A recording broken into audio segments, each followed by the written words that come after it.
Graça e paz em nome de Jesus. Que alegria estar com vocês aqui essa manhã. Obrigado, pastor Coca, pastor Roger, os pastores dessa igreja pelo convite, pela alegria que nos concedem ao podermos estar aqui mais uma vez. E na verdade não é tão obrigatória essa passagem não. Na verdade é um prazer, é uma alegria poder visitar, participar e também tomar consciência e conhecimento do que Deus está fazendo aqui através desse ministério. Eu quero compartilhar com você sobre um tema essa manhã que o Senhor trouxe ao meu coração para falar sobre a relevância do discípulo na igreja. A importância de nós sermos discípulos que tenham a capacidade de testemunhar e encarnar a mensagem de Cristo para apresentá-la ao mundo. E eu queria usar um exemplo talvez dos mais emblemáticos de discípulo das Escrituras que você conhece. Você sabe que ele é o responsável por escrever praticamente metade do Novo Testamento. A sua história inspira muitos, não apenas pela forma como ele chegou ao conhecimento da palavra, mas também como a forma como ele foi fiel depositário dessa palavra e levou muitas e muitas pessoas a conhecer, até a sua própria vida ser entregue de uma maneira muito cruel ao princípio de um degolamento que, segundo a tradição, aconteceu em Roma. Se você não conhece essa pessoa, ele fala ou ele se apresenta em Atos capítulo número 8 pela primeira vez. Estevão está sendo apedrejado e a turma e a galera que está matando Estevão por esse apedrejamento deixam as suas túnicas aos pés desse jovem que é chamado ali de Saulo. Sim, depois de um tempo esse Saulo, inspirando e também desejando acabar e extinguir com a igreja de Cristo, ele vai e pede carta aos principais da sinagoga, aos sacerdotes, para ir até Damasco e na sinagoga arrastar ali os cristãos que estavam se conglomerando naquele lugar e se aglomerando ali para compartilhar a palavra. Chegando próximo a Damasco, ele tem uma visão, ele tem um raio de luz forte e faz ele cair por terra. Paulo não caiu do cavalo, queridos, isso aí é uma tradição cristã, como também os 3 reis magos não existem nas escrituras, não são 3, não são reis e não são magos, tá bom? Então, depois você lê lá na Bíblia, são 3 presentes de 3 estudiosos que vêm do Oriente. Mas vamos lá, o Paulo não cai do cavalo, ele tem uma visão e cai por terra, e caindo por terra ele fica cego imediatamente. E por 3 dias ele fica dessa maneira, ao ponto de seus companheiros terem que levá-lo até a uma casa em Damasco, na rua direita. Paulo está cego e Deus manda uma mensagem a um discípulo muito amado chamado Ananias. E diz: Ananias, eu tenho uma missão para você. O serial killer de cristãos, o maior terrorista, o Osama Bin Laden dos evangélicos, ele está lá na rua direita e eu quero que você vá visitá-lo.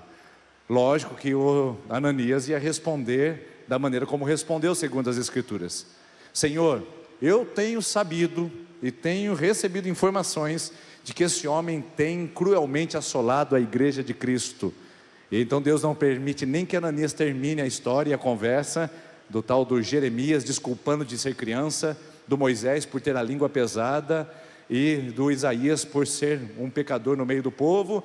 Deus interrompe e diz: vá até essa rua, porque para mim este homem é um vaso escolhido, um instrumento escolhido para manifestar o meu nome aos gentios e aos seus reis e a todo o povo de Israel.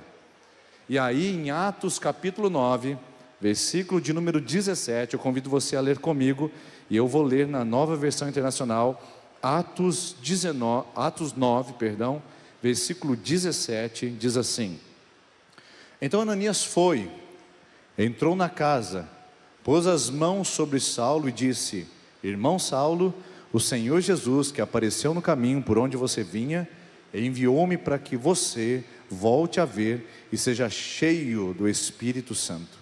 Imediatamente, algo como escamas caiu dos olhos de Saulo e ele passou a ver novamente. Levantando-se, foi batizado e depois de comer recuperou as forças. Saulo passou vários dias com os discípulos em Damasco. Logo começou a pregar nas sinagogas que Jesus é o Filho de Deus. Preste bem atenção nisso. Logo começou a pregar nas sinagogas que Jesus é o Filho de Deus. Versículo 21. Todos que o ouviam ficavam perplexos estupefatos, ficavam embasbacados e perguntavam: não é ele o homem que procurava destruir Jerusalém, aqueles que invocavam esse nome? E não veio para cá justamente para levá-los presos aos chefes dos sacerdotes? Todavia, Saulo se fortalecia cada vez mais e confundia os judeus que viviam em Damasco, demonstrando que Jesus é o Cristo, demonstrando que Jesus é o Cristo. Aqui eu vejo o emblema, o estereótipo, a moldura perfeita de como é a vida de um discípulo que encontra Jesus. A vida de um discípulo que tem uma experiência com o ressurreto. Nós não estamos falando de uma experiência religiosa. Eu não estou falando de um entendimento doutrinário. Eu não estou falando de uma adesão a uma comunidade de pessoas. Eu estou falando de um encontro verdadeiro com Cristo ressuscitado. Quais são as reações imediatas que seguem um discípulo verdadeiro que teve um encontro com Jesus? E para mim, nesse texto que eu li com você, são 4 movimentos. Primeiro, nós temos aqui a mensagem do discípulo, nós temos o local que o discípulo prega, nós temos a reação à vida do discípulo e nós temos as evidências do testemunho do discípulo. Vamos lá. Em primeiro lugar, a mensagem do discípulo. O texto diz que quando Paulo tem as escamas caídas dos seus olhos e se fortalece com os discípulos, estando com eles alguns dias, ele já recebe informação suficiente, ele já recebe entendimento suficiente para agora pregar na sinagoga de que Jesus é o Filho de Deus. A mesma sinagoga que ele iria para prender os cristãos, é a sinagoga que ele vai agora para afirmar que Jesus é o Cristo. Não demorou muito tempo para Paulo pregar. Não demorou muitos dias para ele começar a anunciar e a publicar isso para os seus principais patrícios. Ele vai até aquele lugar e começa a afirmar que Jesus é o Cristo. Paulo não tem outra mensagem. Qual é o dilema dos discípulos atuais? Eles querem dominar a oratória, querem dominar a hermenêutica, querem dominar a exegética, querem dominar a doutrina, querem entender da sistemática, querem conhecer a teologia e querem fazer um curso de pós-graduação para depois poder afirmar uma palavra que o mundo precisa saber: Jesus é o Filho de Deus. Essa simplicidade dessa mensagem tem sido entulhada por uma complexidade de evangelho dos nossos dias, onde as pessoas precisam fazer um procedimento, elas precisam passar por critérios, elas precisam desenvolver uma caminhada para depois afirmar uma mensagem simples e única: Jesus é o Filho de Deus. Essa mensagem tem sido soterrada, ela tem sido desviada. É uma mensagem periférica, porque nós estamos tão cheios de erudição, tão cheios de nós mesmos, tão cheios de recursos e ferramentas, que muitas vezes a palavra Jesus é o Filho de Deus parece ser desnecessária. Porque a gente estuda tempo suficiente, a gente se aplica tempo suficiente para depois vir com uma mensagem para a igreja e dizer: olha, Jesus é o maior psicólogo que já existiu. Isso não é uma centralidade do evangelho. Jesus não é o maior psicólogo que já existiu. Ele pode tratar suas emoções e mudar o seu coração, ele pode visitar sua psique, mas ele nunca intencionou vir à terra para ser o maior psicólogo que já existiu. Então tem gente que estuda anos a fio para depois afirmar que Jesus é o psicólogo que já existiu, que o maior psicólogo já existiu. Jesus não é o maior coach que já existiu. Ele não é o maior treinador de pessoas e que ensinou pessoas a desenvolverem pessoalmente para conseguirem alcançar o seu grau pessoal de sucesso. Tem gente que estuda há anos a Bíblia para depois chegar numa afirmação de que Jesus é o maior coach que já existiu. Eu falo, mas estudou para quê? Jesus não é o maior pacificador que já existiu. Jesus não é o maior filósofo que já existiu. Jesus não é nada disso, queridos. Jesus é o Filho de Deus. É nessa afirmativa que todo o evangelho se sustenta e que a igreja se estabelece. Não é em palavrório, não é em conversa fiada, não é em mimimi, não é em estratégia eclesiástica. A igreja se sustenta, se fortalece com essa afirmação: Jesus é o Cristo, ponto final. Quando Jesus está com os discípulos em Mateus capítulo número 16, chegando em Cesareia de Filipe, Jesus olha para os discípulos e pergunta: e aí, o que os homens dizem que eu sou? Aí o pessoal, tomado de informações, E conhecendo o cenário teológico da época, eles dizem, uns dizem que é Elias, outros estão falando que é Jeremias, ou alguns de uns profetas, Senhor. Nós estamos por dentro das informações, a gente está antenado, a gente já está assistindo a CNN para saber o que as pessoas estão dizendo sobre o Senhor. E então, Jesus olha para eles e diz, isso é só informação. Eu quero saber agora de vocês, o que vocês dizem que eu sou. Cri, cri, cri, cri, cri.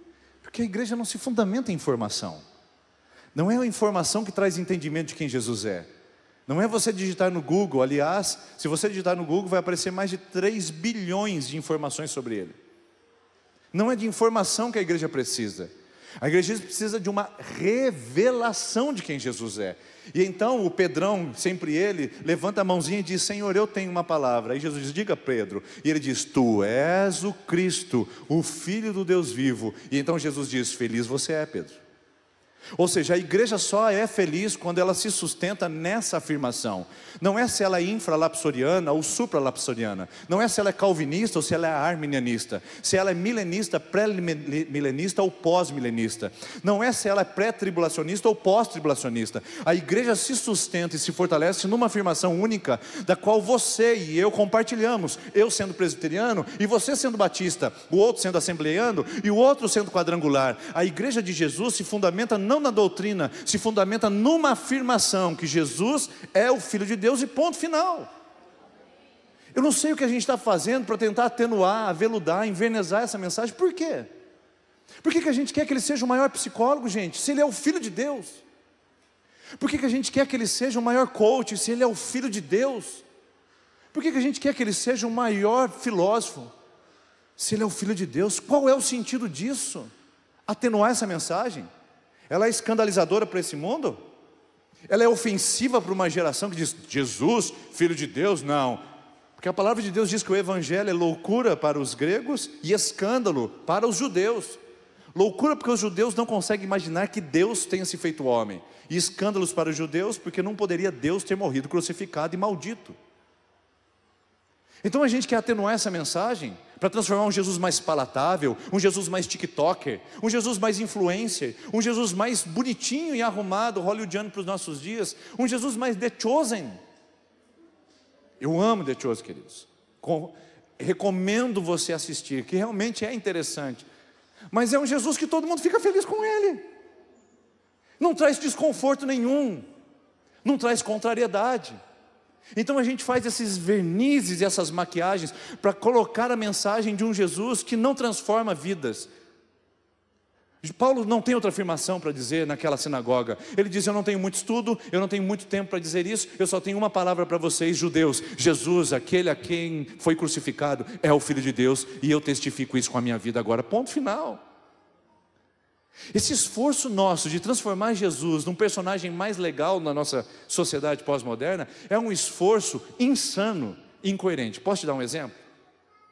Ou Jesus é o Filho de Deus, ou ele é um lunático, gente. Não dá para crer em lunático.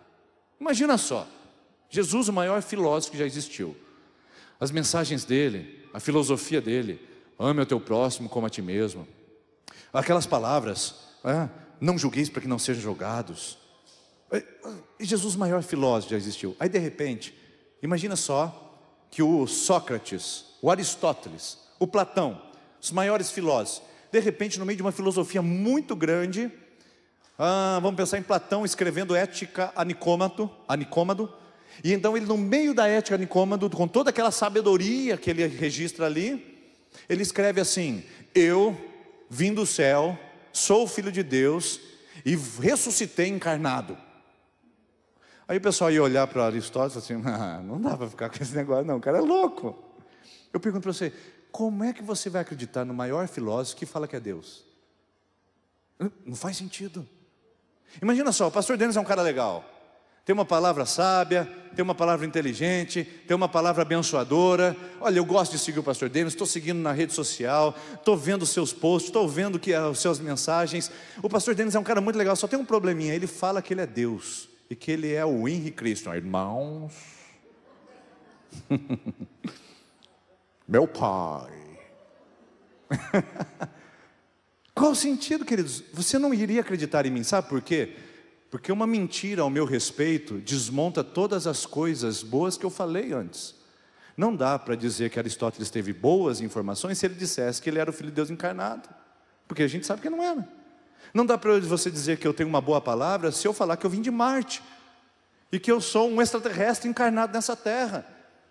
Você entendeu? Ou Jesus é quem diz ser o Filho de Deus, ou ele é um louco. Então não dá para ficar veludando, transformando essa palavra numa palavra inteligente, porque é burrice na verdade. Falar que Jesus é o maior filósofo, aí o pessoal vai falar assim, mas ele diz que ressuscitou. Não, eu começo já de trás para frente. Ele é quem diz ser, Ele é o ressuscitado, Ele é o Deus vivo que veio na terra. Eu não preciso maquiar essa mensagem. Ele é o Filho de Deus, e como Filho de Deus, Ele foi o maior filósofo da existência, o maior psicólogo que já existiu, o maior desenvolvedor de pessoas que já existiu, o maior líder que já existiu, sim. Mas antes de tudo, Ele é o maior, Ele é o melhor, Ele é o único Filho de Deus que existiu. Ou seja, não tem outra palavra, não tem outra mensagem. Paulo parece entender isso e diz e declara que não tem como fazer outra coisa a não ser apresentar que Jesus é o Filho de Deus. A gente não pode adaptar a mensagem majestosa de Jesus ao empobrecimento terreno de um Jesus que agrade às prateleiras da mídia, que agrade ao mercado evangélico. Jesus é o Filho de Deus, e você vai precisar falar isso na sua universidade, quer seus alunos gostem ou não, quer seus colegas gostem de você ou não, quer a sua rede social seja cancelada ou não, quer você perca seguidores ou não. Jesus é o Filho de Deus, ponto final. Se o mundo não pode suportar essa mensagem, é porque eles não entenderam nada ainda sobre Jesus. E quem poderá fazer isso diferente? Paulo diz, Jesus é o Filho de Deus, e ele começa o seu ministério dizendo isso. Então o discípulo de Jesus tem uma mensagem: Jesus é o Filho de Deus. Ele não tem conversa fiada, ele não tem um monte de peripécias, ele não tem pirotecnia evangélica, os púlpitos não têm uma conversa de eruditos. Ele tem uma mensagem: Jesus é o Filho de Deus, isso basta para a igreja. A igreja cristã nasceu, cresceu, se multiplicou com só essa mensagem. Por que a gente quer fazer diferente? Vou repetir: a igreja primitiva nasceu, cresceu, se multiplicou com uma única mensagem: Jesus é o Filho de Deus. Por que a gente quer fazer diferente? Então esse é o primeiro movimento do discípulo, a mensagem. Agora eu quero ver com você o local. Onde é que o discípulo de Cristo atua? Você vê que Paulo está no versículo 22 na sinagoga. Sinagoga é o ambiente da religião, queridos. Sinagoga é o ambiente que você e eu nos sentimos confortáveis. Sinagoga, o pessoal fala a nossa mesma língua. A paz do Senhor, está no estreito, irmão, misericredo, que Deus te abençoe. Nesse lugar a gente fica confortáveis com nós ficamos confortáveis com os jargões. A gente fica à vontade com o ambiente religioso. Se alguém pisa no calo, ele diz: meu irmão, perdão. E você diz: está perdoado em nome de Jesus. Ou seja, que lugar gostoso esse negócio de sinagoga, gente. Todo mundo se gosta, todo mundo se ama, pelo menos nas aparências a gente convive bem. Só que a mensagem do Evangelho começa na sinagoga para o discípulo, mas não fica lá. Se você perceber o movimento, o apóstolo Paulo, depois de passar alguns dias com os discípulos, ele começa a pregar na sinagoga. E tendo se fortalecido com os discípulos, ele prega a Damasco. Damasco é a capital da Síria. Damasco é o lugar dos conflitos. Damasco é uma cidade cosmopolita com vários deuses. Damasco é o lugar onde os professores universitários são ateus. Damasco é onde os patrões visam o lucro e não a pessoa. Damasco é o lugar onde a religião é deturpada e diluída em confissão positiva para as pessoas se sentirem bem. Damasco é um problema diferente da sinagoga. Um discípulo maduro, ele não fica restrito e enlatado na instituição. Ele não se comporta ao ponto de ficar restrito aos cultos e aos embalos do domingo da manhã. Porque aqui é fácil, irmãos. Aqui é glória a Deus e aleluia. Aqui a gente sai aleluiado de um culto onde a palavra de Deus tocou profundamente o meu coração. O problema é quando eu pego o meu carro, me desloco agora para a casa da minha sogra, ou amanhã vou trabalhar naquela empresa hostil, ou depois de amanhã vou ter que lidar com aquele professor ofensivo e cruel, e depois eu vou ter que lidar com aqueles alunos. Qual é o adjetivo que eu posso dar para aqueles alunos? Eu me perdi agora. Boçais, beldroegas. Eu estou falando palavra difícil aqui para você entender, para não falar que eu estou xingando, tá? Aqueles alunos, Damasco, queridos, Damasco é difícil, e a palavra de Deus nos diz que o apóstolo Paulo vai para até Damasco, porque começa na sinagoga, mas não termina na sinagoga, começa no domingo de manhã, mas não termina aqui, começa na igreja. Você que se converteu e está gostando desse movimento aqui, mas não é um fim em si mesmo. A igreja não é igreja, tá? Não é igreja, é igreja. A palavra eclésia no grego significa ek, que é para fora, Ekletos, chamados para fora. Isso que é igreja. Igreja não é igreja, é ir para fora, é avançar, é levar o evangelho ao mundo. Ou não foi isso que Jesus disse em Atos capítulo 1 versículo 8? E vocês serão em minhas testemunhas, tanto em Jerusalém, o ambiente da religião, tanto na Samaria, tanto na Judéia e aos confins da terra. Ou seja, o evangelho é para o mundo. O evangelho é para além da nossa instituição religiosa, é para além da nossa igreja, é para além desse movimento de quatro paredes. 2 Coríntios 3:3 diz o seguinte: vocês são a nossa carta viva, lida pelos homens e reconhecida nas praças públicas. Ou seja, Paulo diz: vocês são uma publicidade do evangelho na cidade. Queridos, eu sou apaixonado pela cidade, sou totalmente urbano. Gosto desse negócio de shopping, gosto desse negócio de estrutura urbana, gosto do urbanismo, amo esse negócio aí. Só que eu preciso confessar uma coisa para você: a cidade precisa ser redimida, e para isso o evangelho precisa entrar nela. Porque quando Caim matou Abel, a primeira coisa que ele fez foi construir uma cidade. A cidade é o locus, é o ambiente onde parece concentrar as forças operadoras do pecado. Deus tem um plano de jardim, o homem vai e concebe uma cidade. Deus coloca o homem no jardim, o homem vai e faz uma cidade logo depois de Gênesis 3. Mas tem uma boa notícia, que em Apocalipse nós estaremos na cidade santa. Deus está trabalhando e redimindo a cidade, porque um dia nós habitaremos numa cidade onde não tem choro, não tem dor, não tem traição, não tem angústia, não tem sofrimento. Por isso o meu papel e o seu é encarnar na cidade, não sair do mundo, mas sermos livres do mal, ao ponto de testemunharmos desse evangelho nesse mundo. Um evangelho que vai além das paredes e transforma a cultura. Irmãos, eu tenho muita dificuldade em cruzar os braços, assistir telejornais e ver a minha cidade, e ver os espíritos territoriais agindo para trazer violência, para trazer abuso, para trazer angústia, para trazer todo tipo de problema, e eu cruzar os braços e dizer: o mundo está ficando difícil, né? É o nosso papel transformar a cultura, é encarnar na cidade. E as mães solo, quem vai levar o evangelho a esse grupo cada vez mais crescente? Os pais solos. Quem vai falar com os divorciados? Quem vai visitar as crianças abandonadas, as abusadas, as violentadas, as pessoas vítimas de violência doméstica que cada vez cresce maior, as famílias destruídas e desestruturadas? Quem vai visitar os nossos jovens que estão ficando cada vez mais cedo com crises de identidade?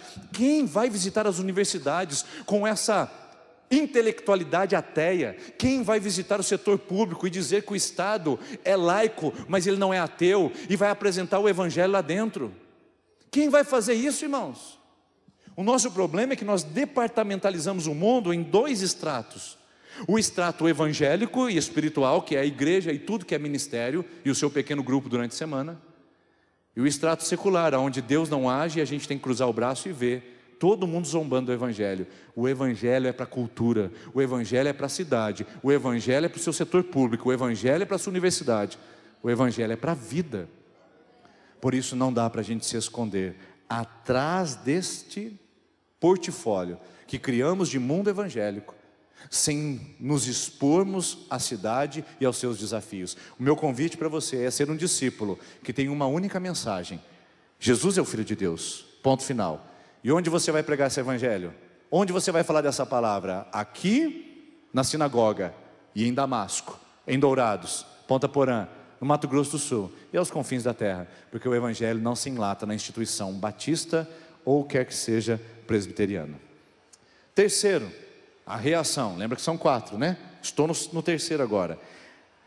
A reação ao testemunho dos discípulos. Se você anotar, o texto diz que todos os judeus ficaram perplexos. Olha essa palavra, perplexos, embasbacados.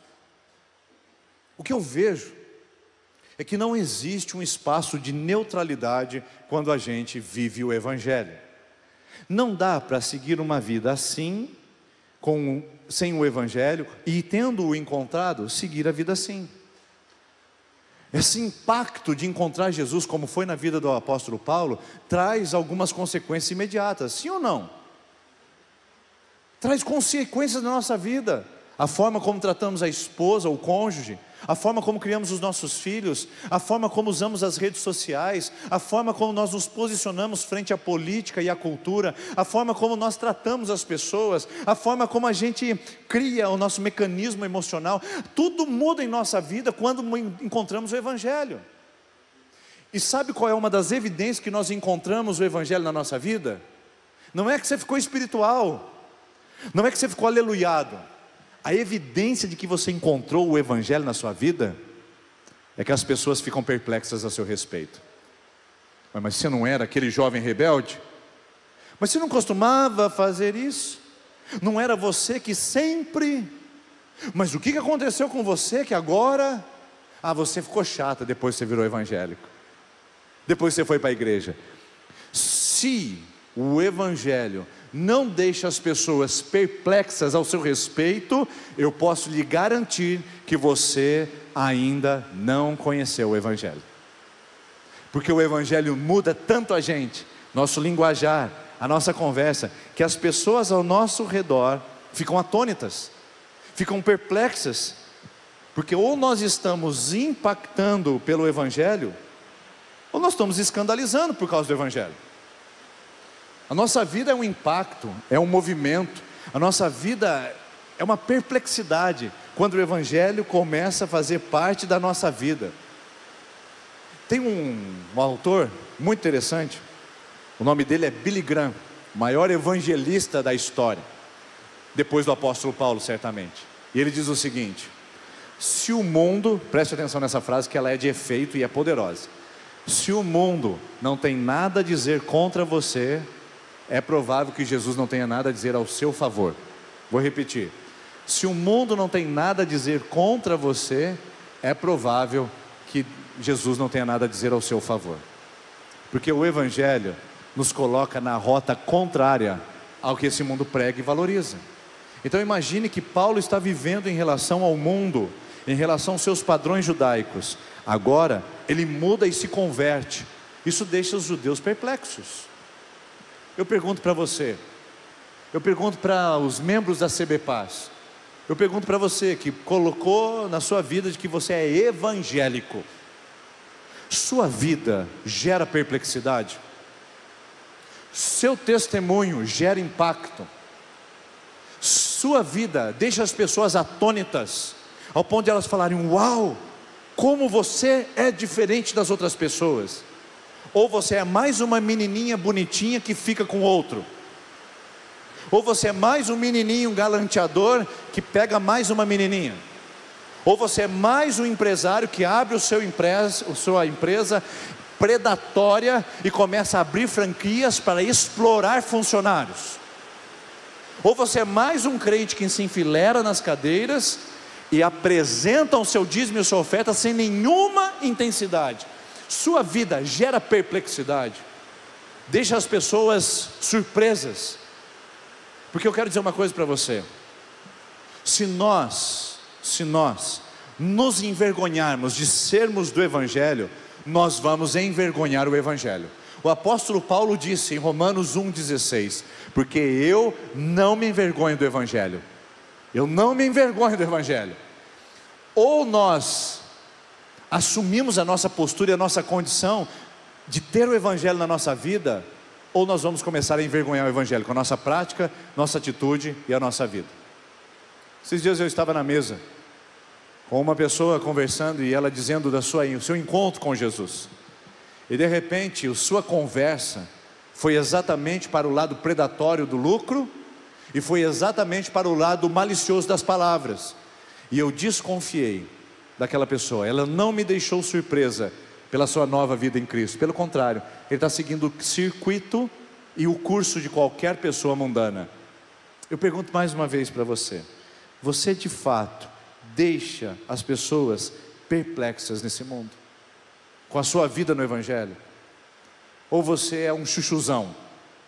Você sabe o que é o crente chuchu, né? A gente costuma dizer isso.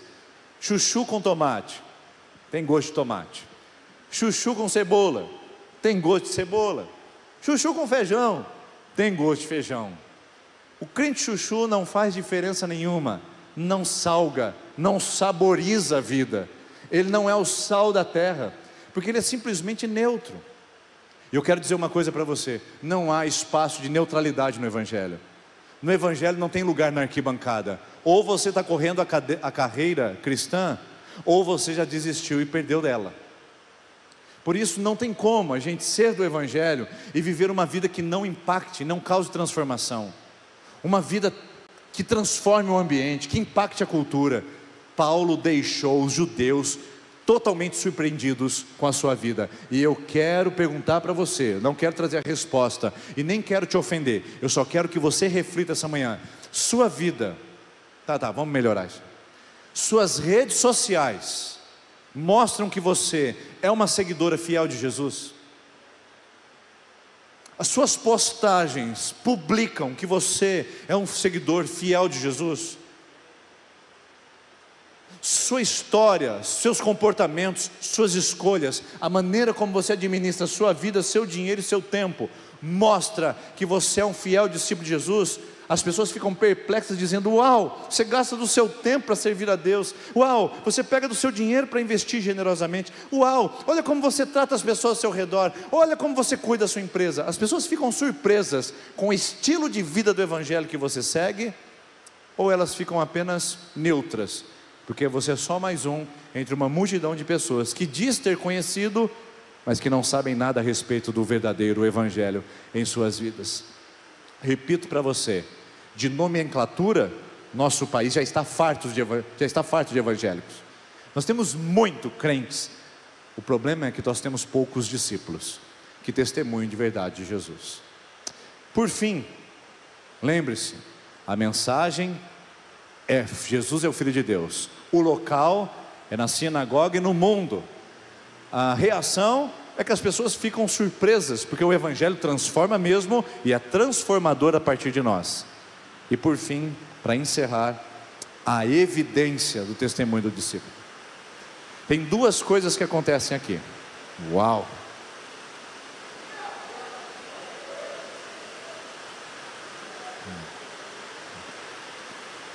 Quando tiver seca, você me chama de novo, pastor. A gente vem aí. O negócio acontece, é benção. Elias, o profeta da chuva, né? Duas coisas acontecem em Paulo. A primeira, preste bem atenção nisso. O texto diz que ele afirmava que Jesus é o Cristo. Logo que ele teve um tempo com os discípulos, ele afirmava. A palavra afirmar, ela é da palavra original, que significa ek, queriço. Lembra que ek é para fora? Queriço é proclamar. Ou seja, sabe o que Paulo fazia? Ele proclamava, ele gritava, ele publicava que Jesus era o Filho de Deus. Ele não falava assim: Jesus é o Filho. A palavra é mais forte, é mais ou menos inflar os pulmões, colocar sobre os pés, tomar a postura e dizer: eu publico como a autoridade de um embaixador do reino, que Jesus é o Filho de Deus. A imagem para isso é a imagem do Antigo Testamento dos reis e monarcas de arauto. O arauto é aquele que propaga. O arauto não é o rei, mas ele tem a autoridade do rei. O arauto não é a mensagem, ele é o mensageiro do rei. Paulo está assumindo agora, afirmando que Jesus é o rei e que ele é o Filho de Deus, assumindo a postura de publicador das boas novas. Então ele se posiciona, levanta o seu corpo e ereto diz: Jesus é o Filho de Deus. Isso é proclamação. Irmãos e irmãs, nós precisamos proclamar a palavra, nós precisamos declarar o Evangelho. Esse Evangelho precisa ser dito a plenos pulmões, com autoridade.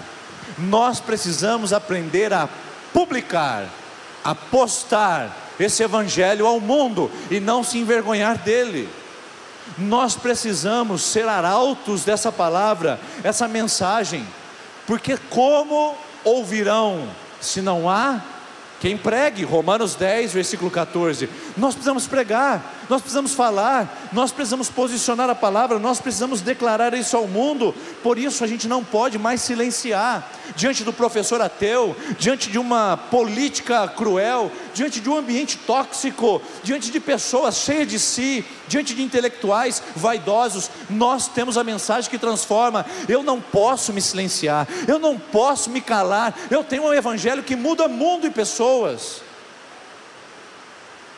Martin Luther King disse, o grande lutador pelos direitos civis dos Estados Unidos na década de 60, ele disse o seguinte: o que me preocupa não é o grito dos maus, mas é o silêncio dos violentos. Eu não me preocupo com aquele professor boçal que fica falando da teoria da evolução e fica zombando do evangelho. Eu me preocupo com aquele crente sincero que, sentado na última carteira, silencia o seu testemunho do evangelho. Eu não me preocupo com pessoas que vão às mídias sociais para expor da sua sensualidade própria e dizer o que elas vivem de maior prazer da sua vida. Eu me preocupo com o silêncio de gente que tem o poder transformador do evangelho e que ficam emudecidas ao mundo. Afirmar e proclamar é dizer que Jesus é o Filho de Deus a plenos pulmões. Por isso a minha pergunta é: quando é que a sua vida e a sua rede social vai servir a Jesus como publicação do que Ele é, de quem Ele é e o que Ele veio fazer nesse mundo? Quando é? Porque nós precisamos afirmar, queridos, que Jesus é o Filho de Deus. Tem gente que diz o seguinte: aquela conversa do Francisco de Assis, que andou pela cidade com o seu discípulo e depois disse: pregue em todo tempo, se necessário use as palavras. É bonita essa frase, né? Seu testemunho fala mais que a sua voz. O que você vive é tão alto que eu mal consigo ouvir a sua voz, o que você está dizendo. É bonita essa frase, mas não é toda verdadeira. Porque pregar o evangelho significa publicar a palavra. Não é só viver, é falar dela, é explicá-la, é aplicá-la ao mundo. Então afirme, como Paulo diz, equerisso, publicar. Mas tem um segundo movimento do mensageiro. O mensageiro aqui traz uma palavra interessante. Paulo começa afirmando e depois ele vai para a demonstração. Não está assim na sua Bíblia, não? Preste atenção lá. Afirmando que Jesus é o Cristo, demonstrando que Jesus é o Filho de Deus. Parece palavra sinônima, mas não é. Em uma Paulo fala, na outra Paulo demonstra. Teoria e prática para andar em conjunto, para estar lado a lado. O que nós temos nos nossos dias pode ser um efeito colateral: muita conversa, muita fala, pouca vida. Tem muitos dos pastores e muitos dos youtubers que você segue e que você entope a sua rede social com eles, que tem muita palavra, mas nenhuma vida. Gente que eu tive o desprazer de sentar na mesma mesa e vi que nem convertido é, mas que tem milhões de seguidores nas suas redes sociais, que causa um impacto de ouvido, como diz o apóstolo Paulo a Timóteo, que provoca coceira nos ouvidos daqueles que nada conhecem da palavra. mas que não tem vida transformadora. Não é só falar, queridos, é viver. É viver. Ontem a gente estava jantando e a esposa do pastor Roger disse uma palavra muito interessante. Desculpa, eu não posso chamar de esposa do pastor Roger, mas sumiu a cabeça, sumiu o nome. Qual é o nome? Letícia. O negócio de esposa do pastor, gente, é um dilema, tá? Letícia, ela tem nome, tem identidade. E a gente estava conversando sobre a mensagem que nós falamos sobre os desiludidos da vida, né, do casamento. E aí o pastor Roger fez uma brincadeira, ele falou assim: a sua vinda é estratégica, porque daí a hora que você sai, o pessoal fala assim: ah, pastor, o problema é que você e o pastor Marcos são muito bonzinhos demais. Aí vem um pastor de fora e sola pada, como diz o pastor Roger, sola gratia, sola fide, sola pada. Peguei o jeito, né, pastor? E aí a Letícia falou algo muito interessante. Ela falou assim: o bom é que você prega daí e vai embora, por isso que dá para falar assim, né? De verdade. Conferencista é uma bênção, gente. Você chega, mete o pé na porta, derruba tudo, quebra tudo, entrega a profecia e vai embora. Mas eu disse uma coisa para a Letícia que é um princípio da minha vida: eu nunca vou pregar numa igreja aquilo que eu não preguei antes na minha. Eu sou pastor de comunidade. Então, quando eu prego uma palavra como essa e falo que não é só falar do evangelho, é viver, eu tenho que me comprometer com isso no lugar que eu falo. Por isso que nós não podemos ficar empolgados com esses pregadores de mídia social, queridos. Ah não, porque agora eu sou ovelha do pastor. Aí não vou citar o nome não, né? Não vou fazer isso, não vou citar o nome. Mas você coloca o nome do seu pastor preferido da rede social. Eu sou ovelha do pastor tal. Eu estou acompanhando ele agora. Vai, o dia que tiver crise no seu casamento, você vai procurar o pastor fulano de tal. E nem sabe que você existe. Aí o pastor, coitado e sofrido, que fica aqui administrando a igreja, pagando conta, passando pano, organizando, às vezes subindo em andaime para trocar uma lâmpada porque faltou voluntário, e visitando o enfermo, visitando o presidiário, atendendo tarde da noite, madrugada. Aí ele vem, prega um sermão que mal teve tempo para estudar, e o pessoal fala: o Dave Leonardo é bem melhor. Falei, eu sabia que eu não consegui segurar, fica assim, ó. Oh meu Deus, tem misericórdia de mim. É injusto, irmãos. O Hernandes Dias Lopes esteve recentemente na nossa igreja. Fui jantar com ele, tivemos a oportunidade, já o conhecia antes. E eu digo, é vida na vida, pode trazer que é 100% garantido. Mas sabe o que ele faz? Ele prega, lê e escreve. Prega, lê e escreve. Quando eu olho aquela erudição, quando eu olho aquela revelação, eu falo uau. E a minha igreja fala uau.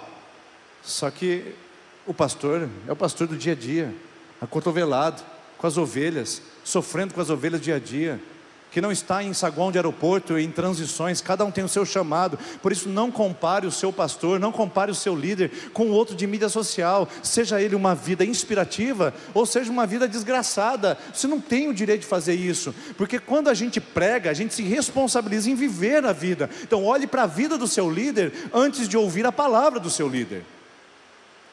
Paulo é alguém que não só prega aos ouvidos, ele prega aos olhos das pessoas. É isso que a igreja cristã está carente, uma pregação de além para os ouvidos, uma pregação para os olhos das pessoas. A palavra grega para demonstrar é uma palavra linda, que você usa com muita frequência.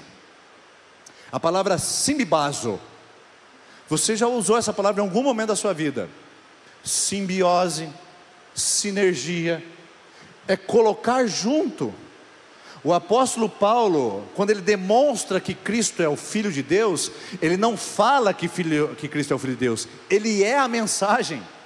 Ele deixa de ser o mensageiro e passa a ser a mensagem. Ele deixa de ser o escrito e passa a ser a carta lida. É impressionante. É quando a mensagem se torna tão forte que ela já encarnou, que ela extrapola os nossos poros, que ela evapora pelas nossas palavras, que ela transborda o nosso coração. De boas palavras transborda o meu coração, disse o salmista. Quem vive o evangelho, quem sofre pelo evangelho, quem ama o evangelho, quem entende o evangelho, ele demonstra o evangelho com uma naturalidade, porque simbiose, se uniu, se misturou. É a vida na vida, é o evangelho na história, é o evangelho no dia dia a dia é o Evangelho no seu coração, e não dá para dissociar mais. Paulo demonstra, esta é uma palavra linda, quando mensagem e mensageiro se confundem no mesmo lugar. Vou repetir, simbibazo é quando mensagem e mensageiro se confundem no mesmo lugar. Paulo disse em Gálatas 2:20, já estou crucificado com Cristo, não sou eu mais quem vivo, mas Cristo, o Evangelho de Cristo, vive em mim, e evapora pelos meus poros, ao ponto do Evangelho encarnado ser a mensagem que eu vivo. Já pensou como seria a comunidade de Jesus se assim fosse? Se a gente pregasse aos ouvidos e pregasse aos olhos? Já imaginou como seria a nossa vida? Como seria a nossa igreja? Como seriam os nossos relacionamentos? Então deixa eu recapitular com você aqui o que acontece com o discípulo que teve um encontro com o ressurreto. Não com a religião, não com a doutrina, não com o pastor. Primeiro, ele tem uma mensagem: Jesus é o Filho de Deus, basta. Ele não precisa inventar roda. Segundo, ele tem um lugar de atuação. Ele prega na igreja, mas prega também em Damasco, porque o púlpito dele, como disse John Wesley, é o mundo. O Evangelho ultrapassa as paredes e chega a todas as pessoas. Terceiro, as pessoas têm uma reação. Atos capítulo de número 17, versículo 4 diz: estes que perturbaram o mundo chegaram também até nós. Você tem que ser um perturbador. Você tem que ser alguém que deixa as pessoas perplexas. Você tem que ser um espivetador. Tem que fazer a coisa ser surpreendida. Porque Atos capítulo 4, versículo 13 diz que reconheceram que Pedro e João haviam estado com Jesus. As pessoas viram que você estava com Jesus? Ou que você esteve com Jesus? Ou que você está com Jesus? Isso é deixar as pessoas perplexas. Em quarto e último lugar, nossa mensagem, ela provoca na vida das pessoas um testemunho, uma evidência, afirmando e demonstrando. Que Deus nos ajude a evidenciarmos a esse mundo que nós somos de fato discípulos de Jesus e vivemos com Ele, e que o nosso testemunho toca e impacta vidas, e não é apenas uma conversa de domingo de manhã, e não é apenas uma doutrina, porque a igreja verdadeira, igreja de Jesus, a igreja que toca e impacta o mundo, é quando ela deixa de ser batista, quando ela deixa de ser presbiteriana, quando ela deixa de ser assembleiana e ela passa a ser a igreja de Jesus. Porque embora você se orgulhe de ser batista, eu me orgulho de ser presbiteriano, isso ainda é fruto do nosso pecado, porque Deus nos criou para sermos um só, e Jesus só enxerga essa igreja que Ele tem como plano único de tocar a terra, e Ele não tem plano B. Ou você é um discípulo que testemunha, ou pessoas não serão impactadas e não encontrarão o que Paulo entregou ao mundo e foi fiel, e que você também pode ser, pelo poder do nome de Jesus. Você pode ficar em pé no seu lugar, por gentileza? Posso orar com você? Orar pela CB Paz, pelos discípulos que aqui estão. Feche seus olhos, por gentileza.